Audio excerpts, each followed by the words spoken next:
Can you just tell me your name and how you spell it? Louise, Louise Smith, Smith. I'm just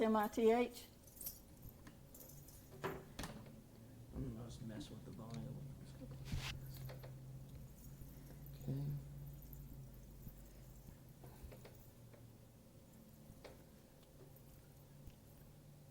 And what's your favorite thing about Poplarville? The people. The people? If someone were to ask you, why should I move here, you'd say the people? Well, and it's a nice community. I knew that I would live in a rural area before I moved.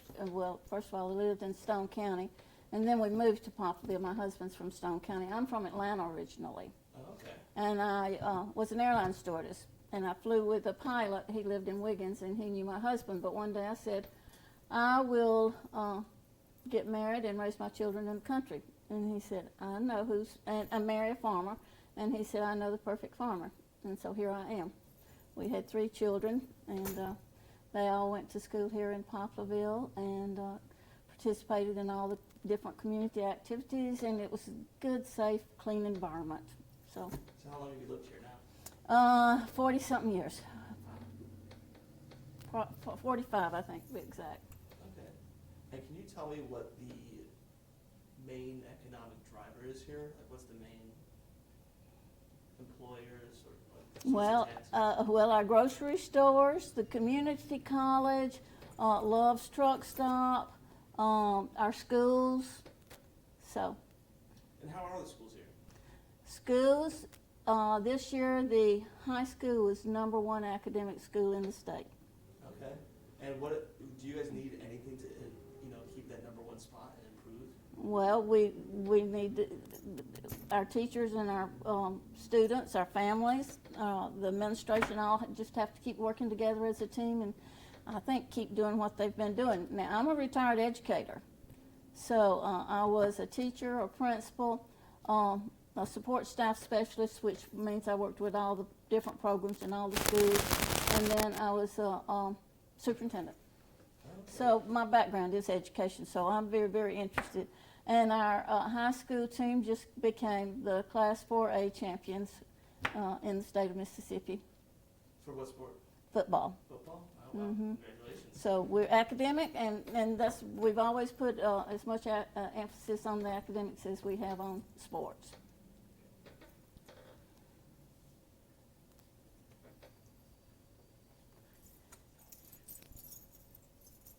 Sorry, I just got a phone call.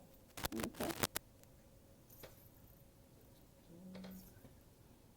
And is there anything that you would like to see out of the 2025 legislative session for Poplarville this year? Well, one of our greatest needs is infrastructure. So we need money for infrastructure. We're very small rural town with actually a small tax base because we serve so many entities that are not taxed. The schools are not taxed, the community college is not taxed, the hospital is not taxed, the churches are not taxed. And it's just, there's so many people, so many entities and so many services that we have to provide. We have the horticultural center, the USDA experiment station, and it just goes on and on. So our population is like 3,000, like really 2,088, something like that. So we always say 3,000, nice round number. But anyway, it's a small base of people paying taxes, for lots of different services.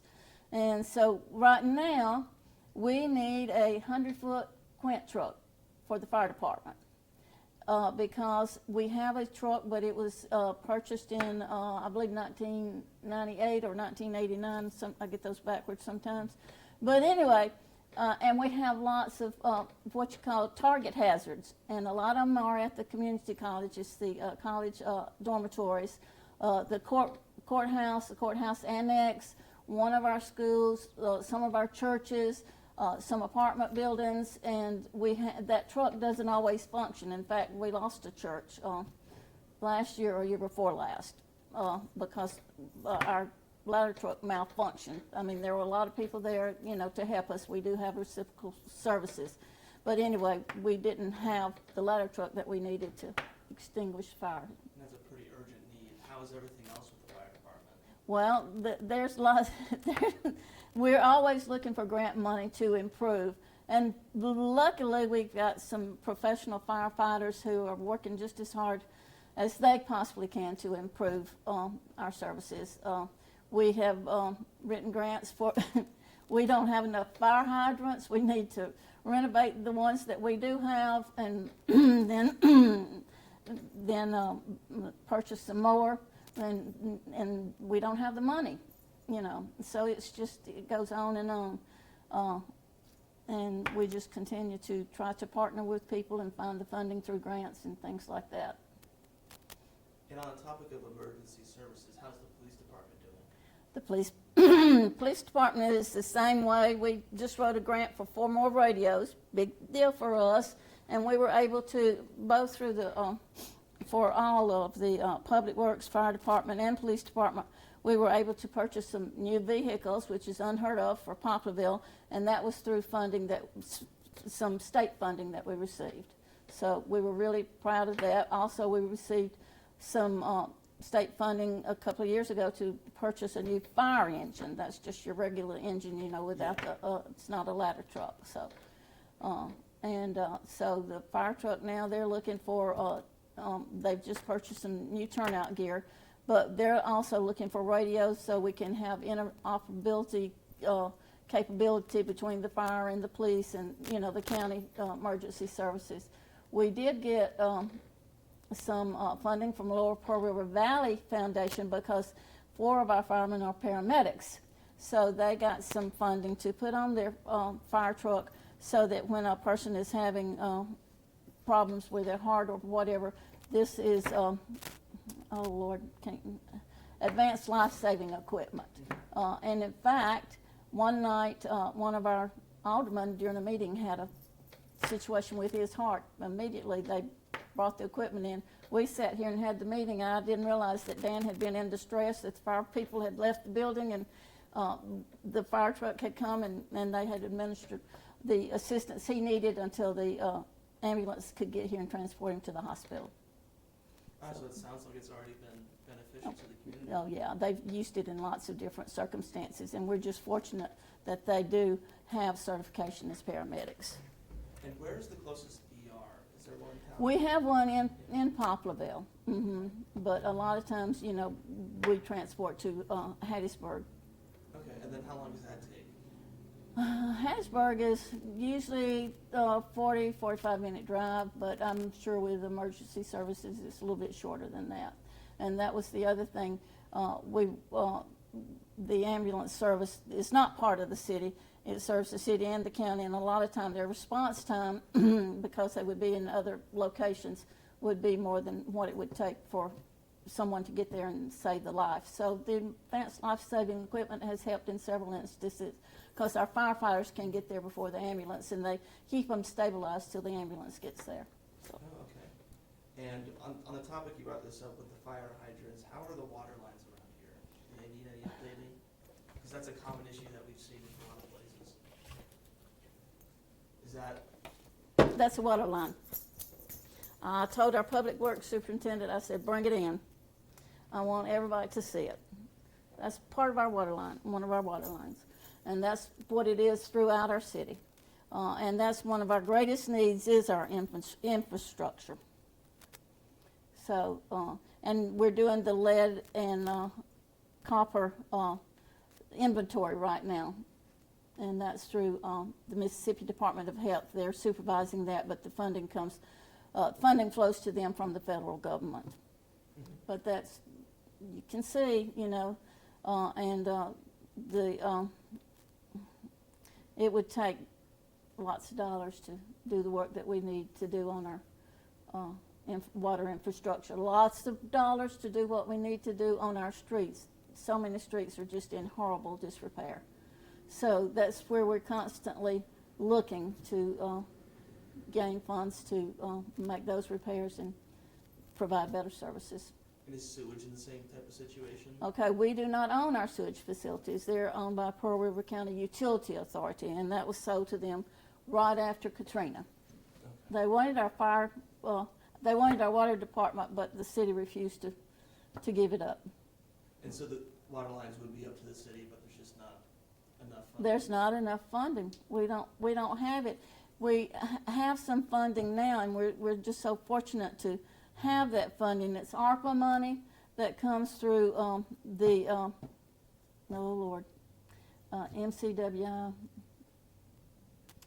MDEQ, I believe, Mississippi Department of Environmental Quality. I think that's where it comes from. But anyway, it's called MCWI. And so the state received federal funds, ARPA funds after COVID, and so they put these funds all together, and the cities, municipalities, counties, and other water systems were able to write grants for this funding. So we received like $712,000, and so the state came out with this strategy that if you receive less than $1 million, they were going to match you 1-to-1. Then they decided they could match us 2-to-1. So we took $500,000 of our ARPA money and matched it with $1 million from the state. So that has helped us we're installing water meters. That's another, our water meters are tremendously outdated in the 70s.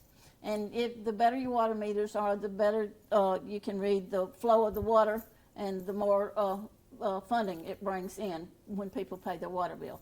So, but that's been a blessing. But the thing that happened there is that years ago the city annexed some property, and once you annex property, you're supposed to provide the services to that area, and the people were paying taxes and not receiving the services. So when I became mayor, people started calling me wanting to know when we were going to provide water to their areas. So we used part of our money to provide water, to extend our water lines to these areas that had been annexed but not served. And this went back more than 12 years. And you're supposed to do it with less than 4 years. So anyway, we were able to use that money to extend water lines, and then with the rest of the money we bought some water meters. We couldn't buy all the water meters we needed, but we hope, with the revenue that comes into us, that we'll be able to buy more water meters, because the reading will be a lot more accurate than what it is now. We have a tremendous amount of water loss in our city. And one of the things that has been discussed, and is, I believe, going to be discussed in 2025, is the grocery tax. Can you talk about? It's going to hurt the small cities like us tremendously, because we have two main grocery stores here. We have Ramey's and we have Greer's. And Ramey's was operating out of an older building, but about 4 years ago there was a project developed, and so Ramey's is now an anchor store, and there's several other stores that are in a strip mall with it.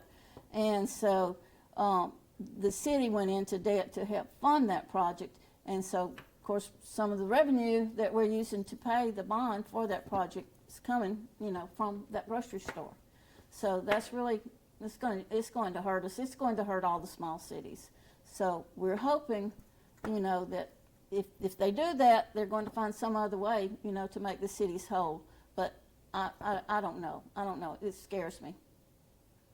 It really does. And do you have a message for legislators who might be thinking about voting on the no grocery taxes? I would say to them, we need the funds. If you're going to take funds, please replace them. If you don't, it's going to be bad. And what would you like to? Are there issues that have been continually missed that the legislators have not touched on and have ignored that you would like them to see addressed?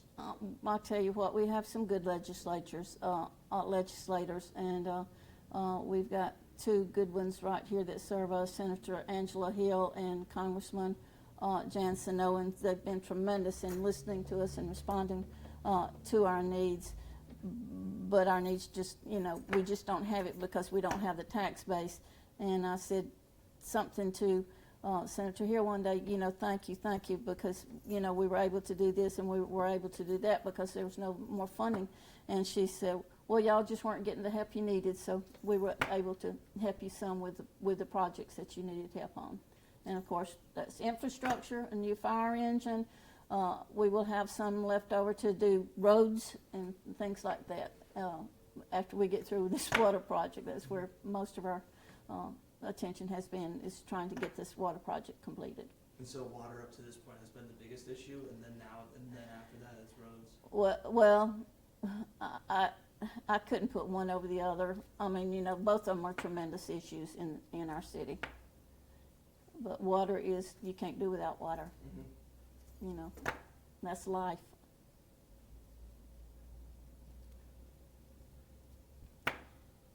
Anything else you'd like to include? For as far as needs, we have mental health needs. We have, of course, we have drug issues. We have housing issues. The list just goes on and on. I'm trying to see. Education always needs more money.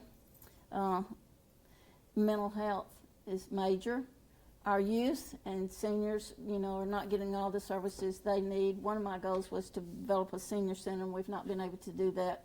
Most other surrounding areas have senior centers within their location, within their limits, within their city limits or county limits. But we have not been able to do that, and that's still one of my goals, is to provide senior services. And I've been involved in several cases that I've had to call in the Department of Human Services to help us because people are not receiving the help that they need. So I just think that's tremendous. And then mental health is always an issue. And on the topic of senior centers, what's the roadblock been? Funding. And who would that come from? Is that just something we can, ask? Well, that's the legislature or state funding, or I think a lot of the surrounding areas, their senior centers were built through federal funds, and those funds are no longer there available to us, or I haven't been able to find them. So staffing in a small town, always hard to find the staff that we need. We're constantly working on securing the number of policemen that we need, and we can't compete as far as pay goes, and so, we've tried to provide some incentive through take-home cars, and that helps, but when I came in, we hired a new police chief because our old one retired, and so our new police chief, you met him earlier, he's doing a great job and trying to work on relationships with the community, and he's doing good. So we're able, when you have a good leader, then you're able to recruit some good people, and we're fortunate that we have good leaders in all of our departments. That helps tremendously. And how many officers do you have? Oh goodness, I would have to ask Chief. I'm sure we wouldn't have over 10, and we do have some part-time. I think maybe we have 2 part-time. And as far as firefighters, I'm sorry, I can't give you a number there. I have it written down, I can pull it, but I just, off the top of my head, I can't say a number. I had a whole list of questions, but I got signed out. Let me see if I can block it really quick.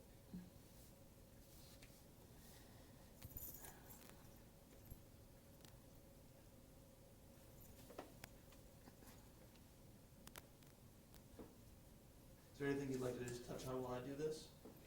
Well, one of our goals in the city is to get security systems in each one of our buildings, and we do not. I shouldn't say that. Don't put that out there. Okay, we'll cut that out. Okay. But anyway, that's one of our goals.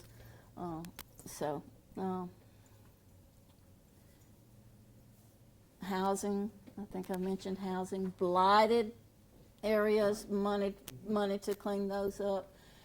When I first came in, there was a housing project and I went, straight to the director of housing for this area, and we thought we had a good plan in place, and, he thought he would be able to replace the project there. There's several units there, and we thought, we would be able to replace that. We have not been able to replace that, and that's funding and other priorities in surrounding areas that come before us.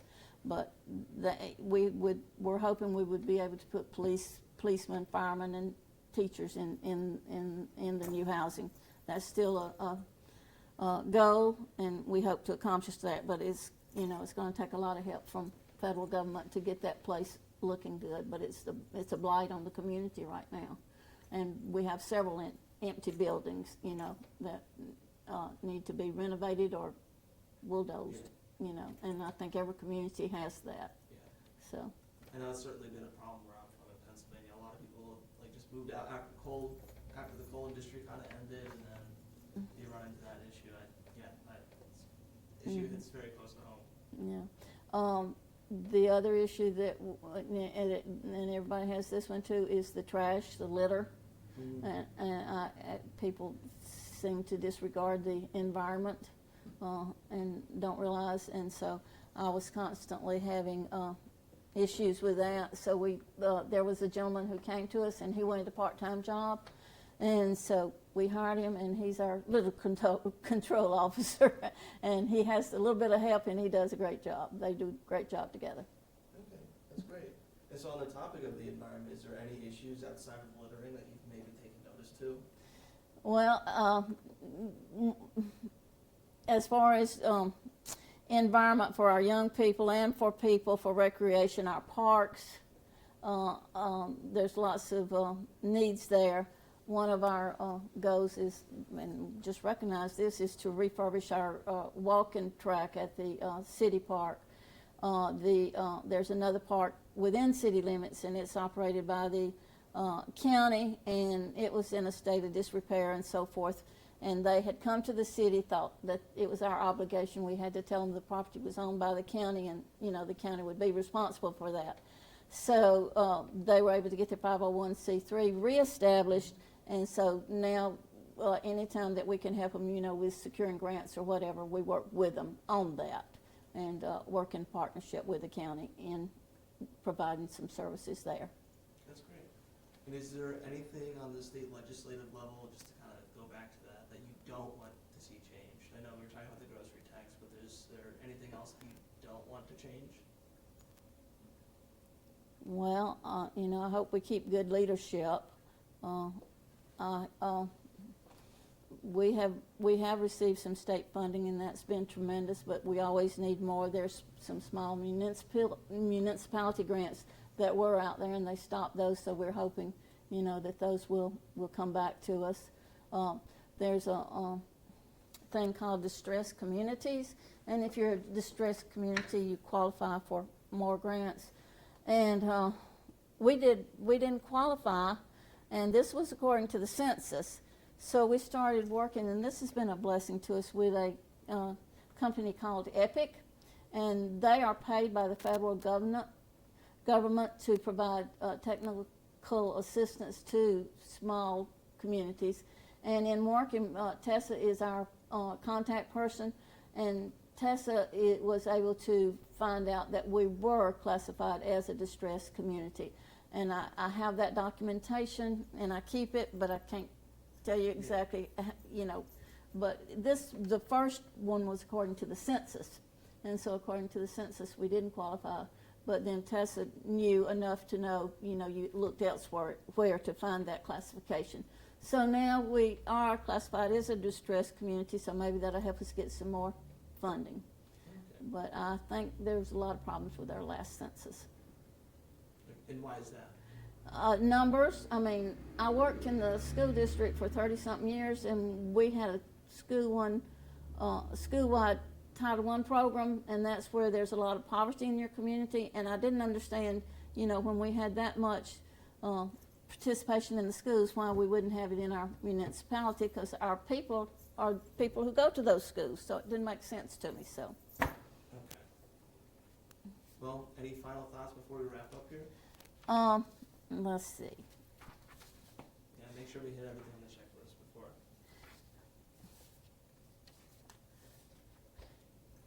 We have a good Chamber of Commerce. They work tremendously, and some other organizations in our city who work really hard to make our city a friendly and inviting place. And so our people, like I said, you know, our schools are doing very well. We have the community college. They're one of the most outstanding community colleges in the state.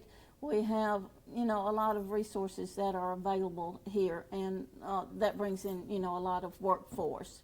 But a lot of those people don't live in Poplarville, you know, the workforce. So like a lot of our people travel outside, you know, for work.